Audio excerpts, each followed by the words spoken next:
doing it. You supposed to be happy you sitting there with Kid L. Why you mad? The Kid L Podcast. Rockin' and rolling. We have Tez P in the building. How are you doing today, bro? What's the deal? I'm all right. You told me you were all around the country. Something like that, man. Something like that. I be moving around a little bit. Okay, yeah, man. Talk a little bit about yourself, man. When did your music career begin? Man, I started music a long time ago, man, like '07, somewhere around that '07, '08 time, man. It was like probably right before the Doughboys was about to come out and, right before they was about to get popping. Because, like, I'm going to say about, like, maybe 2009, 10, I actually did a song with them, you know what I'm saying? Because they was hot. So, Shep ended up paying, I think, like, that was HBK. I got a song with HBK from the Doughboys Cash Out because it was right around time when they was getting hot. And I was like, shit, I got to get them on some shit, you know what I'm saying? Yeah, yeah. I listened to one of their songs one time. I think it's The Mob where they talked about they need 4K for a show. But there was like another song when they said they need like 1K for a show.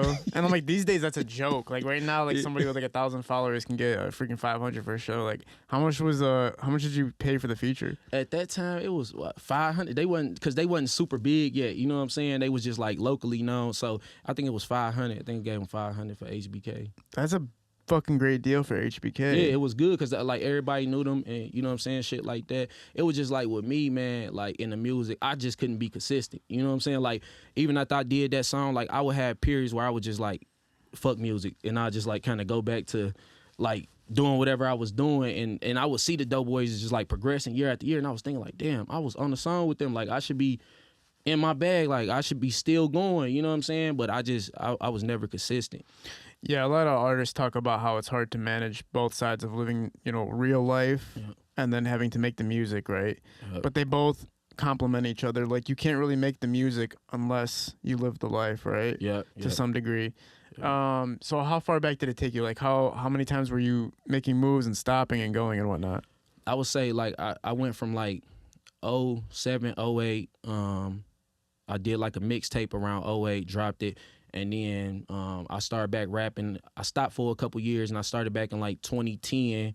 And then in 2015, I stopped rapping again. Like I caught a case, and I was just like, man. In my neighborhood, it was a lot of stuff going on. Like I ain't that story too long to tell, but it was like a lot of stuff going on. This around the time when the RICO is everybody's getting RICO now, but this one Detroit was first starting to get their first wave of RICOs. Like all these groups, RTM and Smoke Camp and just like all these people was in my neighborhood was one of them bad neighborhoods like that where the Wayne County sheriffs come in. Because what a lot of people don't know is, before they hit you with the RICO and like come scoop everybody up, they bring the sheriff come to you directly. Like so the sheriff pulled up in our neighborhood, 5-6 cars deep. They bring you something from this thing called Detroit Run. They tell you they want to meet everybody in your community, in your group, your gang, whatever. Tell y'all to come to a church, for a Stop the Violence meeting. And I guess if they feel like shit still going on in the neighborhood at the while because they watching, then they swoop down, right? And I thought it was only happening like to people around me, right? Until I seen Smoke Camp Chino do an interview right before he went in, and he said,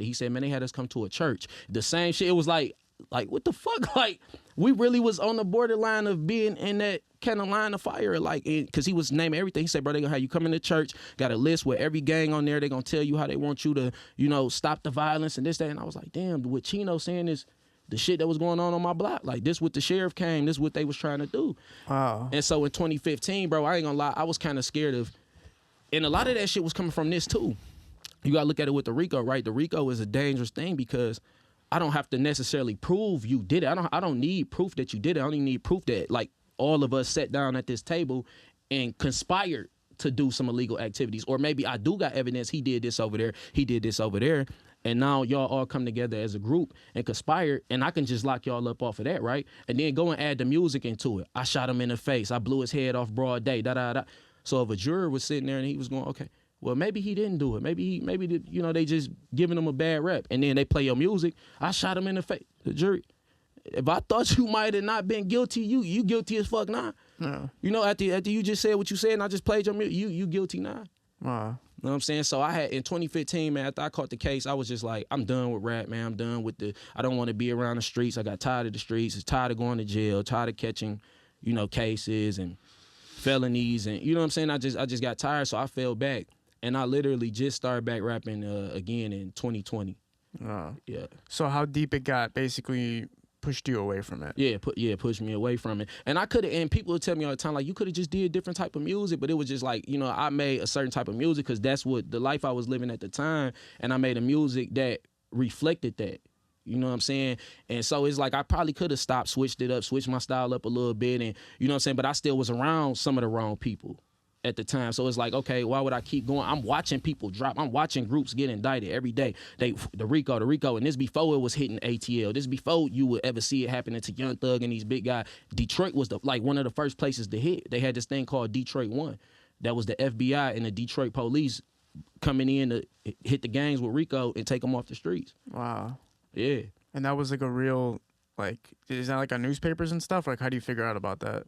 Detroit 1. No, it's like I said, if the sheriff, like, say your neighborhood going, you got to think about it, bro. When the feds come do stuff, the reason why they know so much is because they got all type of surveillance, right? So they might have somebody from your neighborhood that went to jail that told them damn near everything that y'all talk about in y'all group, right? Mm-hmm. Oh, okay. Yeah, so they may have, you know, people from, you know what I'm saying, your neighborhood that done told them a lot. Then they may have some type of undercover surveillance and all this, so they know. So when they come in, like I told you, that day when the sheriff came and my homeboy told me, sheriff just came here 5-6 deep. I thought they was finna lock us up. They left a letter, said we need to come to a stop the violence meeting. And I was like, what the fuck? And it tells you, it's called Detroit 1. Like, that's the name of it. Like, so if you go on Google, like go on Google Detroit 1, like it'll tell you all about it and, you know, how they was doing. And basically the local police brought the FBI in to get help. And that's why you seen so many indictments. I don't know if you heard, like, when T Grizzly speak on, like, the RTM and all that, they was like one of the first groups to get indicted because they was a bunch of young niggas hanging around at the gas stations and shit like that, beating up people, robbing Ole. And they was one of the first groups to get off. And that's why he, when T Grizzly, I can't remember the exact line, but when he say how he wasn't in that RTM indictment or something like that, but that's what he talking about. Because they was one of the first gangs to get hit, and after that, it was just like a domino effect. You just start Peasy, 6 Mile, Cheddar Grove, Smoke Camp, Chino, and all that stuff. It revolved around real life crimes, but to some degree, it revolved around the music and the lyrics. Wow, man. Wow. Nick's gonna adjust you real quick. Yeah. Okay. He's gonna fix you up.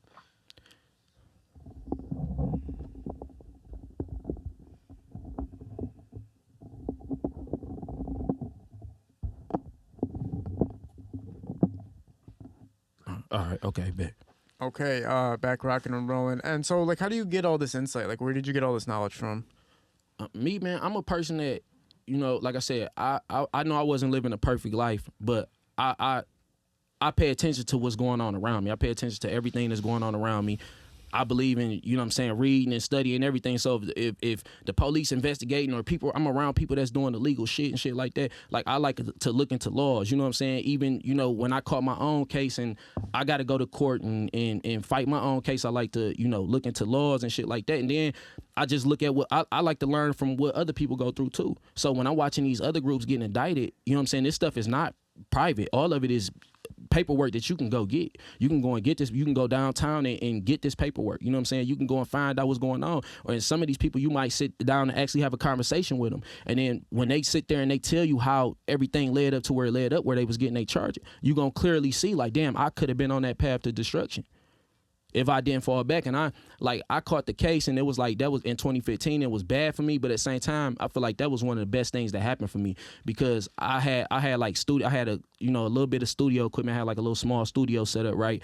And I had to sell that to help pay for my lawyer. Like, I was just fucked up. You know what I'm saying? I didn't have money, so it was like when I sold the studio and did that, it was like, bro, I ain't rapping no more. I ain't got no studio. I ain't got no money. I'm paying this lawyer to try to keep me out of jail. You know what I'm saying? And that also led to me falling back from the streets even more. I stopped going to my neighborhood even more. I stopped talking to certain people that was from or in my neighborhood.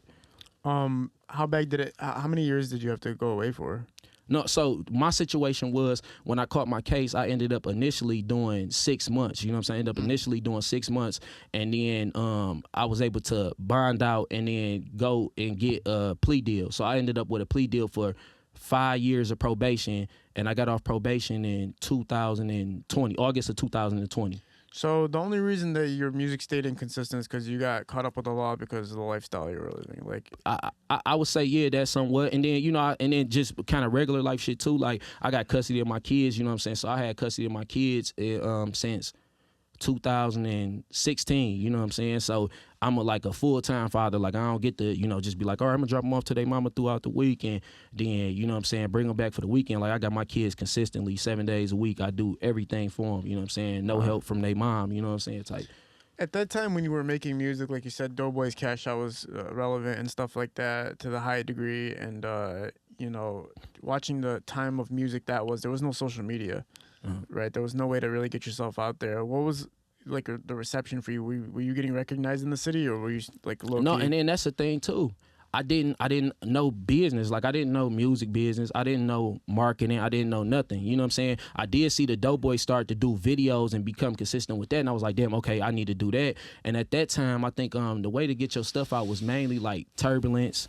Pirelli had 7 Mile to Belle Isle. Street Lord Wine had like what was that? The Dirty Glove Network. You know what I'm saying? So like that kind of those little TV shows. Those was like the first, I guess you can say, Detroit podcasts or blogs or whatever you want to call them. But that was how most people in Detroit got their stuff, like from watching Turbulence. You'll go home at night, you'll watch Turbulence, you'll see all the artists on there, Lil Mike, Skrill, whoever. And that's how we mostly got it. And then, they might play a Doughboy video on there and all that. So I was like, damn, that's kind of what I need to be doing. Maybe then like finding a way to shoot some videos and, and get my shit on the TV type stuff. Did you ever take it to that level, or did you not get that far with it? No, I never got that way, man. So I've been rapping all these years. I just shot my first video in 2020. So you've been rapping for over a decade, and your first video is 2020. Last year? Yeah. Damn. You see what I'm saying? And it's like, I always had groups too, like, and so like, when I had the groups, like, I would always be the one, like, the studio equipment is always mine. The camera is always mine, because I edit too. You know what I'm saying? So everything is always mine. So like a lot of times I would get caught up in the back too, because I'd be like, okay, if y'all recording, let's just do a video to y'all song. You know what I'm saying? Because I can only do so much. You know what I'm saying? It was hard kind of rapping and trying to keep the groups together and shit like that. And like in 2020 when I started back rapping just solo, just myself, no group, no people, nobody to, hey, you coming to the studio, hey, you gonna finish this song? Like I had so many songs back in the day that didn't get finished because like I put a verse on there and my group's members wouldn't put no verses on there, and got a bunch of shit that's undone. Yeah. That's always the hardest too, when you have to rely on other people. Yeah. Right? Multiple pieces to the puzzle. Yeah, so like, man, like I said, so man, it's just weird though, because it's like out of all these years that I've been involved in music and shit like that, like my first video was like literally 2020, man, and it's crazy. And it was when I got to Houston, you know what I'm saying? I was just like, fuck it, because my cousin was just like, hey bro, you need to get back on the music. Like people would tell me throughout the years, why you ain't dropping, why you ain't da-da-da, and then I started some businesses too, so I kind of got tied up in that too, because you gotta feed the family, you gotta make money. So I kind of was tied up in my businesses too. So it's like when people would be like rap, I'd be like, oh, rap, bro, I can't. Like, what I'm gonna do with that, bro? That shit ain't going nowhere. You know what I'm saying? Like, I don't know. Sometimes you can kind of lose hope. You know what I'm saying? So it took for certain people to just tell me like, bro, do it one more time, bro. Come back one more time. You don't know what might happen. You know what I'm saying? Look at the state of Detroit right now. Like people actually looking in and watching us. Like I remember a time where didn't nobody want to fuck with this city. Like even Helliver said it, like he would take that music to certain people and it's too fast, it's too this, it's too, and not the whole world, ever since I feel like him and T, and not taking nothing away from nobody else, because a lot of people contributed to building Detroit up, and even people behind the scenes. But I'm just saying, like, with that song from Helliver and T Grizzly, I feel like it made the world more receptive to Detroit. Like, damn, okay, like we know about Eminem, that's a megastar. We know about Big Sean, that's a megastar. They make industry, top tier industry type music, right? Commercial music, where that T Grizzly, that was just raw Detroit shit. Like everybody in Detroit, whether you hate them, like them, beefing with them, whatever, you had to respect that, because that was just us. Like he told y'all not no shit that Eminem would tell y'all are these real life stories. He told y'all just the way that we move and we talk and we do shit on a day to day. And I feel like when that song took off, it was like, damn, look at Detroit. That's the real Detroit. And so that shit just, and I was like, fuck it, why not get this one more shot? Yeah. Yeah, he really did break open the doors and get the sound out there. Like Helliver said that they took the Detroit sound and made it mainstream. They did. Out of all the Detroit rappers that ever tried to do it, they were the first ones to really take the Detroit sound and get it to the worldwide like that. As much as and I 100% agree with that. You know what I'm saying? Because I watched pretty much down there. I ain't gonna say all the eras, but starting with like Street Lords and Eastside Cheddar, I watched like from that era all the way up. I done watched all these different eras shoot they shot and do that.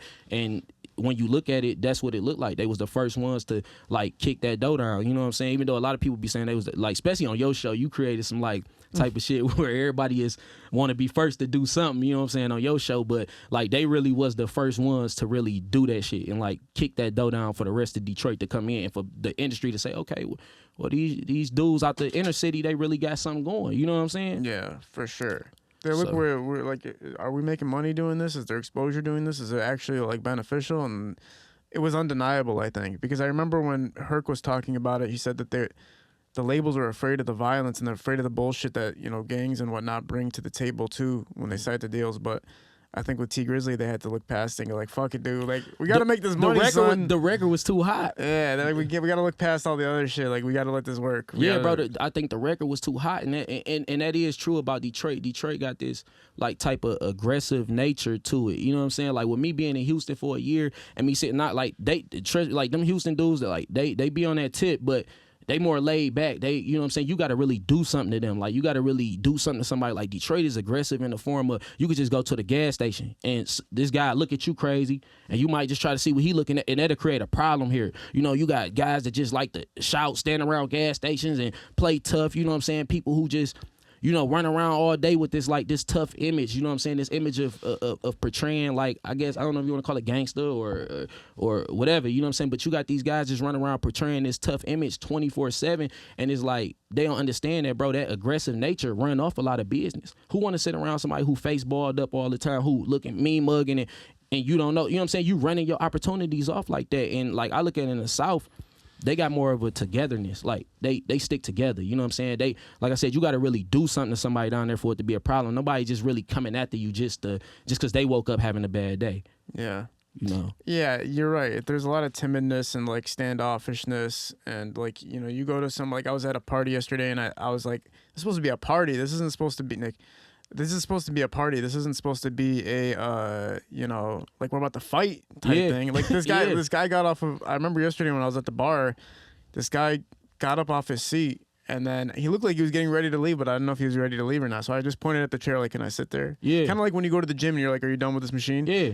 The dude just looked at me like he wanted to kill me, and then he, like, turned away and walked away. I was like, why didn't you just shake your head? Yeah, go ahead, bro. Like, I never understood, like, and that's just a small example of all the times where I'm like, you can be nice. You don't got to be. Nobody, not everybody's trying to hurt you. Not everybody's trying to check you. Some people are just chilling. Like, I don't know if that's maybe like some type of trauma we got because the way we grew up here or the way we came up here, and maybe it create that aggressive nature. I don't know. It's just something about Detroit, like, because like I said, me being out town and like wherever I go, like even when I go out to Cali a lot of times and just different places, like, you just don't see that aggressive nature, and then you really don't see it amongst people that's getting money, you know what I'm saying? Because they happy, they got shit to lose, and a lot of the times that stuff come from people who don't have nothing to lose. So that you'll fight me over a chair, you'll fight me over a seat, you'll mean mug me, and you don't know me. I just got out my car, I was going to pay for some gas, you was getting out yours, or you was standing here. I don't mean no harm to you, but this situation can become that. And it's that simple in Detroit. Like, people die over misunderstandings all the time in Detroit. Get killed, like murders. Like, I done seen brothers arguing over a piece of chicken and somebody get shot. Like, this real stuff that's really happening on the news. You don't see that in other places. Like, Detroit is just one of one when it comes to violence, and I think that probably is a reason why the label's like, all right, why I'm gonna sign him, give him this advance, then he go off and get his head blew off and my money just gone. Yeah. You know Do you believe in that, like, I was talking to somebody one time, and they're not that deep into the industry, but we were talking about how people sign to labels, and then, like, all of a sudden they end up dead like a year later, and then you kind of wonder, like, do you think the labels do have anything to do with it? Do you think that the murder of their artist can boost sales or anything like that? I look at it like this. I think that because I don't want to put nothing on nobody that, you know, and that's not that. I think labels became smarter to understand that if this guy talk gangster, he rap gangster, right? He might be a gangster, and then what can happen to gangsters? They can die. They can go to prison. So I think the labels, they do have nice, you know, payouts and nice insurance policies on these artists, you know what I'm saying, just in case. Now, I'm not going to go as far as to say that they will have somebody do something to them, but if your album ain't selling and your insurance policy is $1 million and I could barely recoup the $200,000 that you gave me. If you die, that I'm not saying I want you to die, but if you die, shit, I'm gonna get $1 million insurance policy because your shit going double wood and it ain't paying me my money back that I invested in you. So they probably would. Maybe a label had an artist 2 days. Shit, I wish he was dead. Give my $1 million insurance policy and move on by my day. Now I'm not gonna say they put a hit out. I'm not gonna, I ain't gonna put nothing out there like that. But yeah, but like you can imagine that it's a possibility. It's most definitely a possibility. Yeah, like I'm not saying neither one of us are saying it's a reality, but it's just when you see so many people signed to the same label and they're passing away, it's like, damn, man, like you guys are signing all these motherfuckers that are really deep in the game or something like that. Like they're really about that. Like they're just living dangerously, I guess. Yeah. Talk about what you've noticed so far in Detroit music and the rise of it, and also some things you wish you could kind of fix about it through seeing the rise. Well, what I noticed about the rise of Detroit music is like, the number one thing that we both was just talking about is the world is more receptive to it now. Like the world is accepting it. And then I'm noticing that like you do have some artists trying to put old situations and old beats behind them to build it up. You know what I'm saying? Now, where I remember it was a time frame where this group was beefing with this group and it wasn't no reconciling, wasn't no talking. And it's like, I understand it because I can't tell you what to do if somebody do you wrong. I can't tell you, hey, don't, go, man, squash it with him. I don't know how bad he did you. But for us to grow, just and it's anybody, just in a community, rap or whatever, but for you to grow in as a group, as a people, as a city, whatever, for you to grow, it got to be some type of middle ground. Like we got to be able to work together to build this shit up. Because if we keep killing each other off, then who gonna be left? You know what I'm saying? When you look outside of probably like T Grizzly, when you look at most of the Detroit rappers, most of them is over the age of 30. By the time they really get recognition, you look at Peasy, Vezzo. By the time they get signed to a label, Vezzo signed to QC, he in his 30s. You know what I'm saying? Peasy is in his 30s. And that's because Detroit is so harsh. Like, you really got to go through some shit to get there. Like, damn near all of them have been locked up, right? Damn near all of them have been through some shit like that. Like, you got to go through some shit before you can even blow to get out of Detroit, because Detroit is a different type of jungle. Like, you damn near got to get locked up trying to keep a stick on you to make sure somebody don't kill you out here. And that's why I feel like, it takes a lot of artists longer to get on. And, but I do see that people are coming together now. People starting to work. You're going to have those certain beefs that you can't reconcile. Somebody died behind that. You can't fix that. Maybe you can, I don't know. But most times you can't fix that.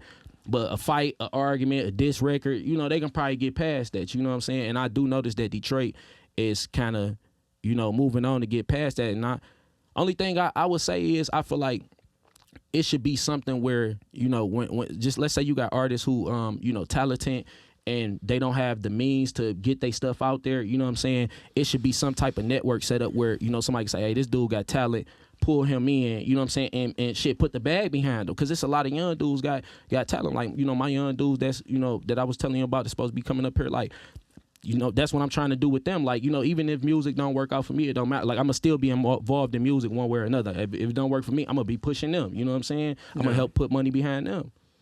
Yeah, there's no real blueprint that anybody can really look at these days and say, like, this is the way to become a successful Detroit artist. Or, even when people seen the T Grizzly First Day Out and the Hell of a First Day Out track come out, a lot of people thought that they could replicate the blueprint. Like, okay, I'm going to go get a beat done by Helluva.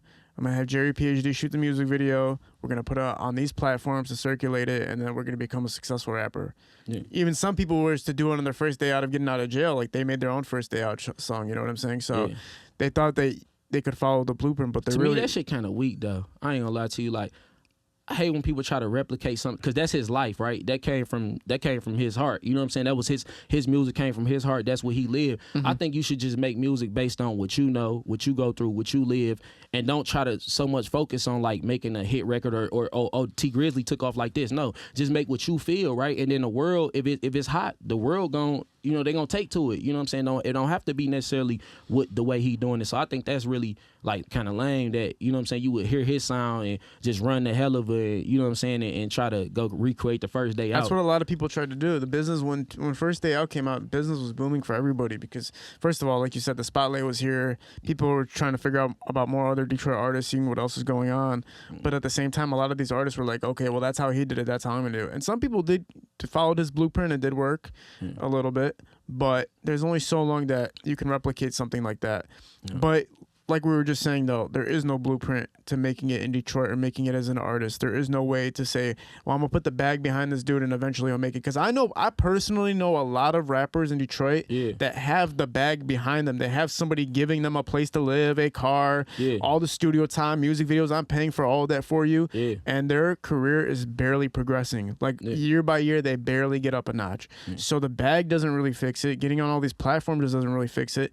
It's really about, you know, there's no system behind it. It's really about having the it factor and, you know, really staying consistent. Yeah, I think, that's true. I think consistency is a big key. You know what I'm saying? And I do think you kind of got to have that shit that the world just fuck with, maybe. You know what I'm saying? That, like you said, that kind of it factor.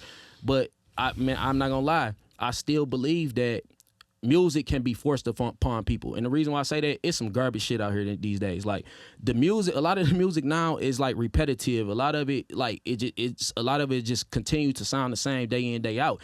And that's not because it's like, oh my God, this is the hardest shit in the world. It's because we turn our radio on and some label paid them to make sure that this shit gets spent 10 times a day, 700 times a week, 1,000 times a month. So if I keep hearing it, it's in the club, it's here, it's here. So sometimes you can't have something get kind of forced on people. You know what I'm saying? Now, I'm not saying that's going to work for everybody, but I feel like, you know, like I said, it's just, you know, I just see a lot of people with talent and, you know, I try to help people wherever I can because coming up, I didn't have somebody to help me and tell me. Like I said, I would watch the Doughboys and watch these other people do shit, but I didn't have nobody come tell me, hey, this is what you need to do. This is, you got to market. You got to do this. You're not going to see no progression. You're not going to go nowhere if you're not doing it. I didn't have nobody around me. So like what I be trying to do is, like I said, even if something don't work out for me, I'm still going to find somebody else to support. All right, fuck it. We're going to push you for a year. We'll push you for 2 years, see where it go.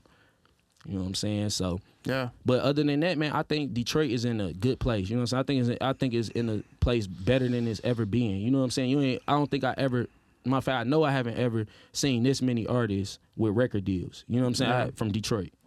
Yeah, and people who are staying independent are still financially stable. Yeah. There's a lot of rappers right now that can literally live off of making music in Detroit, which is awesome. But like I always say, there's two levels to making it as an artist, right? Making it in any field is making money, right? Right. Yeah. So as a rapper in Detroit, you have two ways. And like the first level for me is those artists that are just selling features. They're selling the exposure that they can offer another artist. Mm-hmm. You know, they're doing shows here and there. They're just selling themselves as much as they can on as many different platforms. Yeah. But then you really have the second level of artists, in my opinion, is the guys who are getting the streaming money, that are getting paid to be everywhere. Yeah. You know, they're not just exposure based. They're not going to just do a feature just to do a feature. Yeah. Like the guys who are exclusive and they're making money because of who they are and what the content that they put out there. There's like two types of things. You can either be an exposure based system as an artist, where I grant you a feature, you're going to get views because of that, or our feature is going to do crazy streams and we're going to split percentages. We're going to split some of the turnaround on that. Yeah. So I believe at the end of the day, every artist should strive to be the second tier. The person who's making money because of the streams, because they're playing you on the radio, because you're getting all those, what the hell's the word I'm looking for? You know, plays. Like spins. Spins, yeah. Like the people who are getting the spins is who you should try to aspire to be as an artist.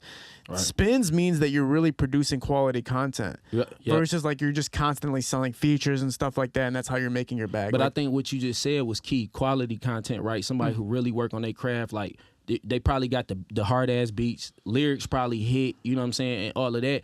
And I think when you put all that package together with quality, that can give you that long-term exposure versus somebody who they might have an it factor but don't have the song making capability. So all you can really do is, like you said, sell you a feature here for, you know, $400, sell you a, you know, I post you on my story for $250, and just kind of make they living, you know, the way they making it. Yeah, but that all comes to like a screeching halt eventually, right? You know, Instagram isn't going to be here forever. You know, YouTube's not going to be here forever. There's going to be another artist that's popping that's going to take that feature money, and you know. That's always how it works, man. There's always a new artist. And that's why you got to create quality shit. Yeah. Timeless shit. You have to make shit that like people are always going to go back and replay. Again, like if you look at, for instance, when you look at Sada Baby, like his music's going to play on for a long fucking time. And he's going to make money just off of his streams. Yeah. And just off the, like we said, the spins and all the other stuff he does.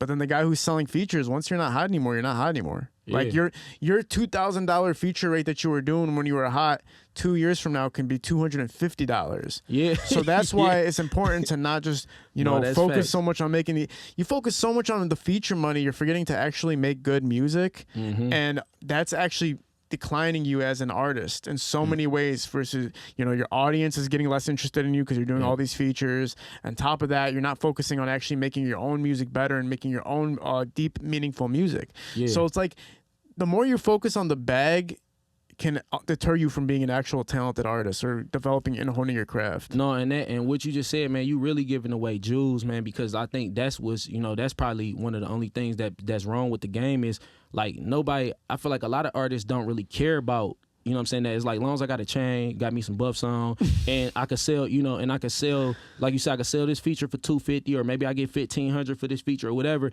It's cool, and then they put out this shit music. It's like you're not going in the studio, create nothing that we can feel, that we can vibe to, or that we gonna play next year. You know what I'm saying? Like you said, we gonna play Sada Baby shit. We still playing this shit from 2021 right now in this year. We gonna be playing this shit that you making this year 2 years from now because you going in there putting your life on the track. You putting, you know what I'm saying? You putting yourself on the track, giving yourself to the people. And like that's what I want to do, like, and that's why like I've been working on my album that I'm working on that I'm want to drop this year, you know what I'm saying, probably within the next month or so. I've been working on it for like a little bit over a year, you know what I'm saying, because I want it to be real quality, and I was like, I really don't want it to sound like nothing else that's really out, you know what I'm saying. I might have them one or two kind of commercial tracks that I got, but I want it like when you turn it on, I want you to just get a different vibe, like feel me, my story, my life. What can people look at when they hear it? As far as your life, are we talking about what's happening now? Are you talking about the earlier days? Like, what are you making it relative to? It's called. We gotta hold on for that camera real quick. Okay. So yeah, talk about the tape and talk about what people can expect from it. Man. So basically, man, it's called Prolong. You know what I'm saying? Because I feel like that's my situation. Like my music been prolonged just because. So it's kind of going from some of the things that was happening back then, and it's bringing you up to like, my current life, you know what I'm saying? So it's like a mixture of, you know what I'm saying, everything. And then like another thing I'm trying to do with my music is I kind of like want lessons in it, you know what I'm saying? I kind of got some lessons in it just for the younger crowd who might tune in, tap in and fuck with me. Like they might hear me talking some gangster stuff, but at the same time, I want them to listen to my album and hear that I'm deeper than that. It's deeper than just this gangster shit. It's deeper than these guns and whatever you might think, you know what I'm saying? Because, I got sons, you know what I'm saying? My oldest son's 17, so I want to be able to, show the youth that, look, it's another way, you know what I'm saying? Because, I be trying to tell my sons and shit, like, man, don't go getting caught up in the streets. It's like when we young, man, we be running to throw our life away. Like, and I don't know why, it's just like I said, it's maybe the way we brought up, we want money, or we want to do what everybody else is doing. So we be kind of like just running to get this money, doing whatever to get this money. And I understand it, like, damn, bro, okay, let's say you do make $10,000 a month. If you get caught with whatever dope you get caught with or whatever, and they give you 5 years, that $10,000 you was making after you pay your lawyers and all that, the shit don't add up to nothing.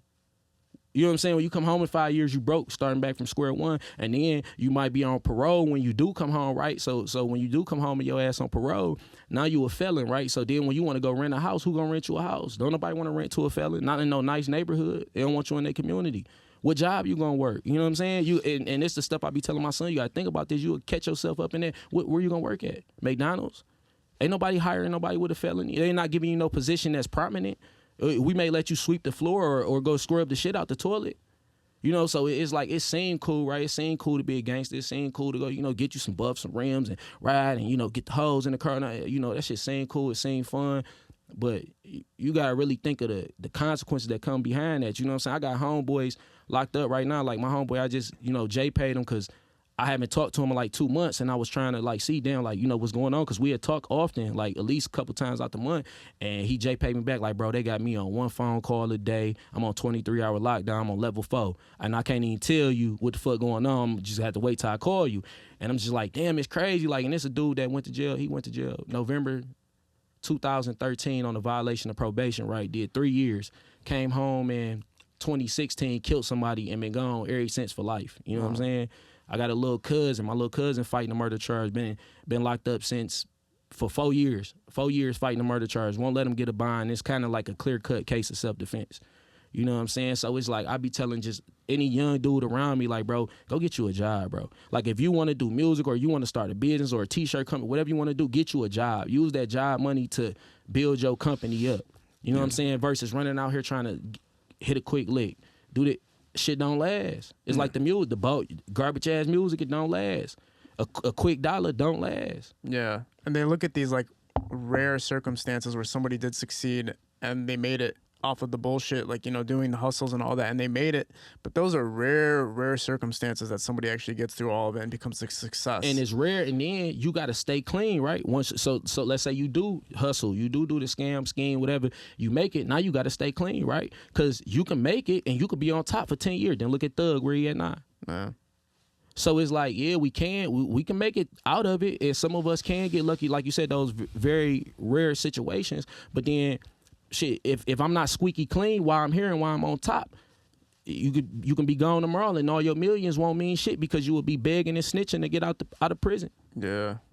Crying. You'll be another rapper. Oh, look at the conditions. Like, nigga, where did you think we was at? Yeah. You know what I'm saying? This shit ain't the fuck. Like, it's not a hotel. Like, this is what it's supposed to look like. Yeah.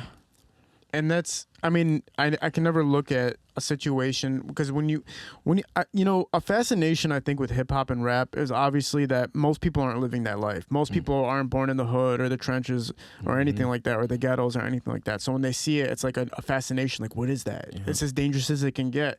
It's as close to as life threatening as you can get to for a human being to be involved in, next to war, pretty damn much, right? Yeah. So that's the fascination with hip hop, but the people that are involved in the circumstances, the music that we're listening to, the people who are actually living that life, you can see why they're always heading towards that, because what's the other options for them?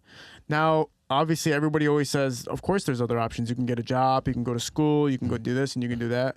There's always discrimination allegations being brought up, like black people, Detroit culture is discriminated against. It's not easy for everybody to just get a job or get out there and go make something of themselves.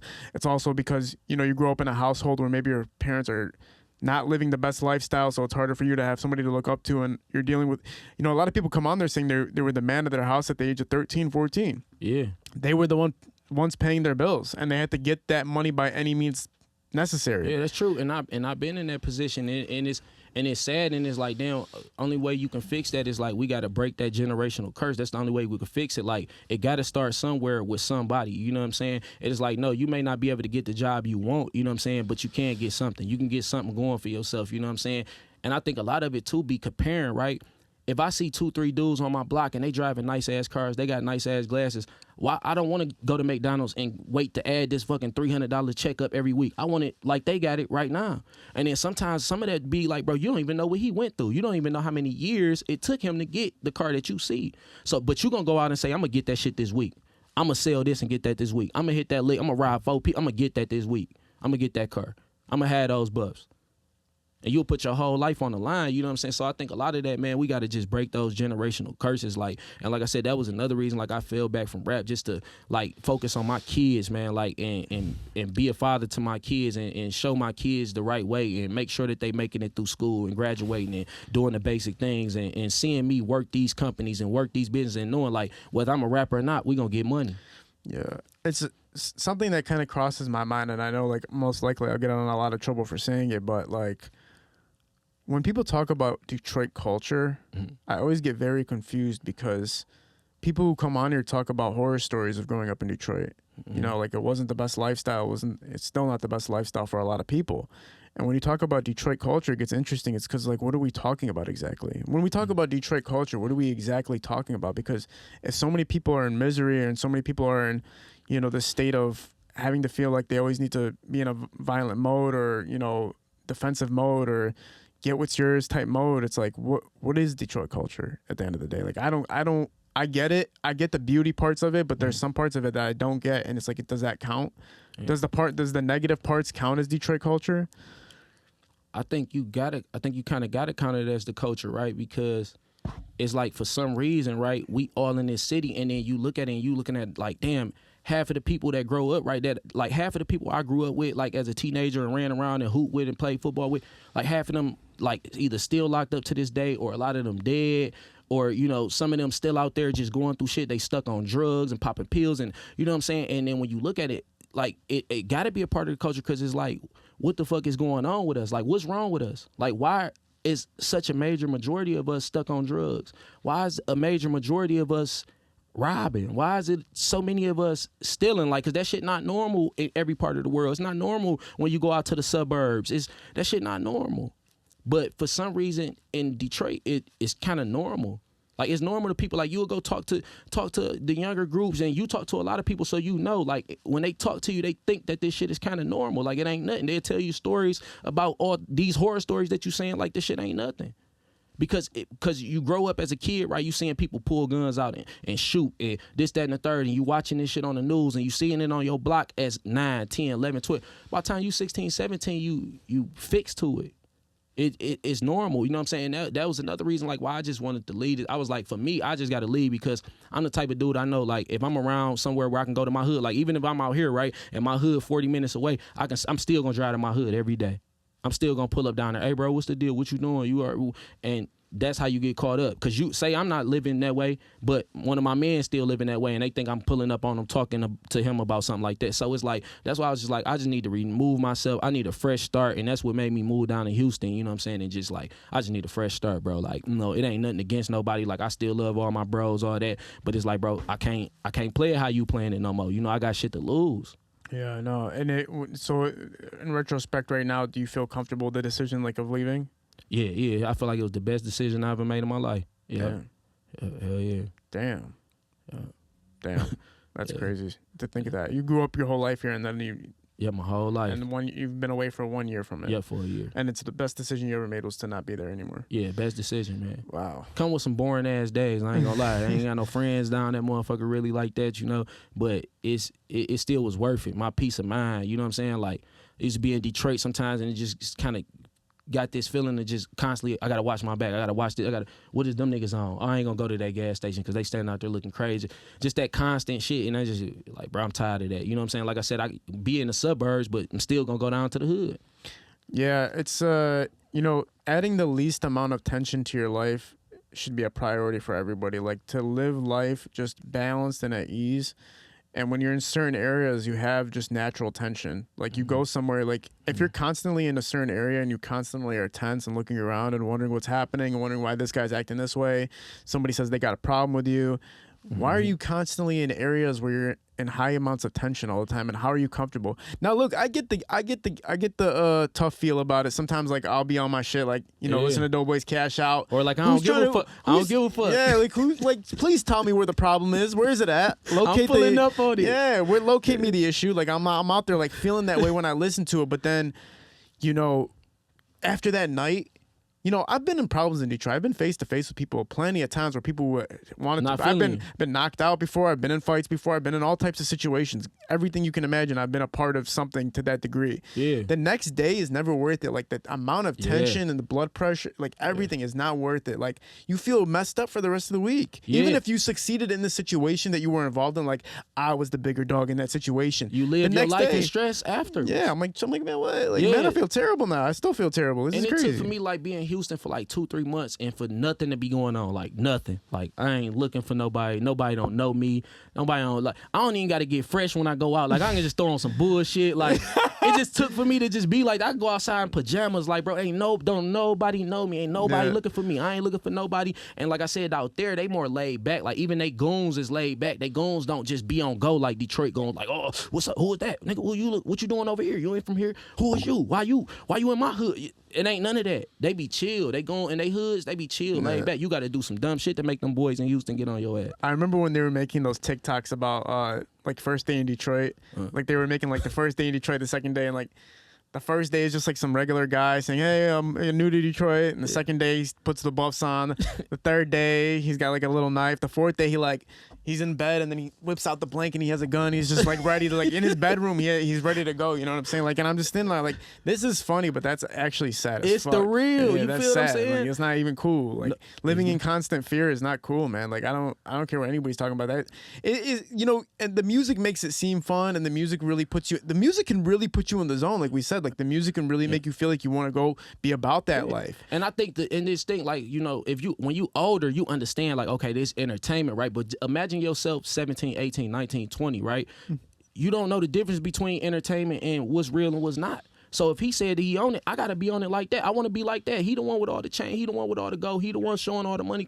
I want to be like him. So even if let's say they got a father in this house and he work a 9 to 5, I don't want to be like my pops. My pops go out there, bust his ass. He come home, our house raggedy. You know what I'm saying? I want to be like dog I see on TV. So that's what they do. Like they go, the youth go out there and they try to live up to the music, and then some of them even rap, and then they go out there and try to live the life to live up to their raps and make it look. I'm really doing that, bro. I'm really on that, and I understand, like, bro, like you said, the shit is stupid. It's dumb. What's it like? I was in Houston, and a lot of shit that I felt like was problems to me a year ago don't even fucking matter to me. I had to really realize, like, this shit don't exist. It's in my head. I'm making it like I'm waiting to run into this person. I'm making it like this person waiting to kill me. I'm living this shit in my head, and you could always leave that environment. I ain't gonna say for everybody, because it do take, you might have to have a couple dollars saved up, whatever, but it's ways you can remove yourself from environments. You know what I'm saying? And if you get the opportunity and you got shit going on, get out the environment. You know what I'm saying? No, it is a good perspective, especially like when you have all of your friends are doing the same shit. It's like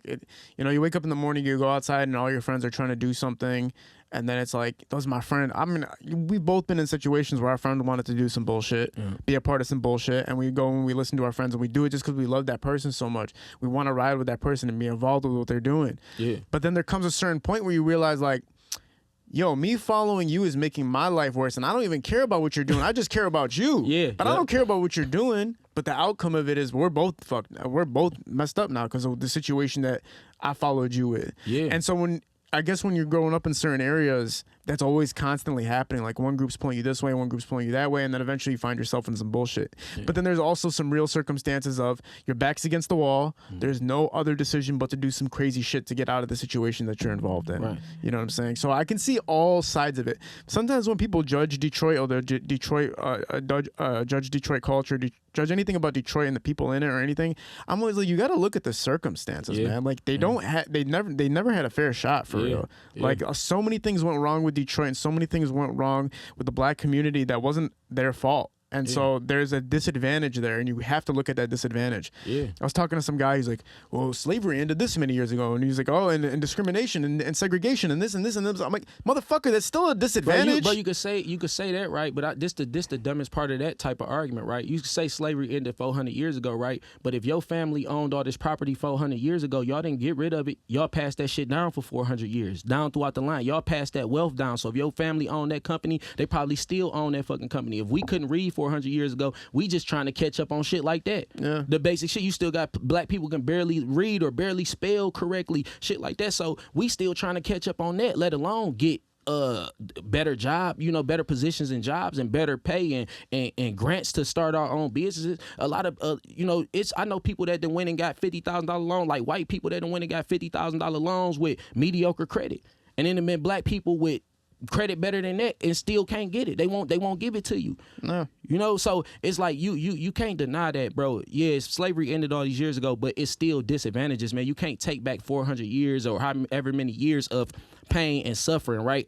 Of passing assets down, passing wealth down, passing property down, and then say, bro, you supposed to go get it like I did. No, bro. That house been passed down through your family for 400 years, and even when they tore it down, y'all own the land and built some new shit on it. I was watching Chris Rock's special, and that's like a big point he brought up, his newest special. And he literally said, like, he was just talking about being a person in general. And he was talking about a white woman.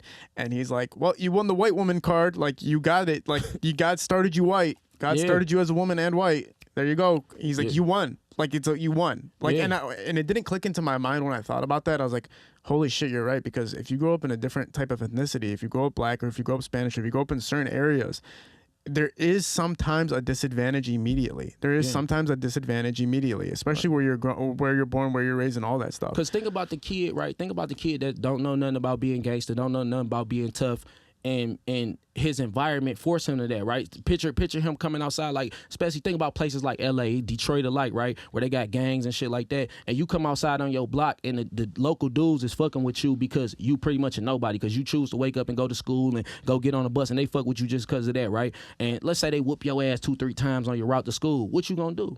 You gonna take a 5th, 6th ass whooping, or are you gonna be out here probably, hey, can I get a gun, bro? I need something. Or are you gonna probably get down with it? Some people are literally forced into those roles.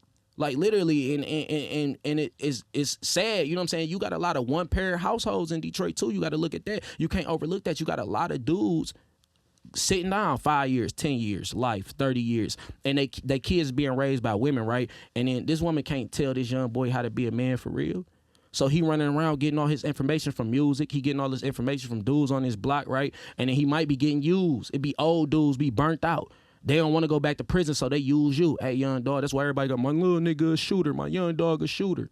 Because your old ass scared to shoot now. Because you don't want to go to jail. You 40, you don't want to end up locked up, so you use the young dude because you know his brain ain't fully developed. You can get him to do whatever. Yeah. You know, so It's easy to control people when they're younger. You know, and they ain't got no money. And let's say you got a little couple dollars. If I could put $500 in your pocket for you to just come ride around with me, roll with me, and I give you a gun, and bro, yeah, look, you feel me? You gotta really be on that like that, and I kick this whole game plan to you and really get you to thinking that, and you listening to the music. Yeah. Like some people forced into that shit, man. It's a lot of them, a lot of single parent households. I think that's one of the problems with Detroit, and just slums and trenches and hoods around the world, bro. Just too many men locked up, gone away from their kids. I can't remember if it was like I watched a movie or a documentary or what it was, or I spoke to this person in person, but I remember a story about a guy and his uncle gave him a job, like just to be a driver with him. Yeah. And they would be driving around and the uncle would have like a bunch of drugs in the trunk. And when the police pulled up on them, you know, the uncle told like the nephew, he's like, you know, you have to say all this stuff is yours in the trunk. You got to do your time, because if I do mine, it's my third strike. Yeah. If you do it, you know, you're gonna get 5, whatever, 10.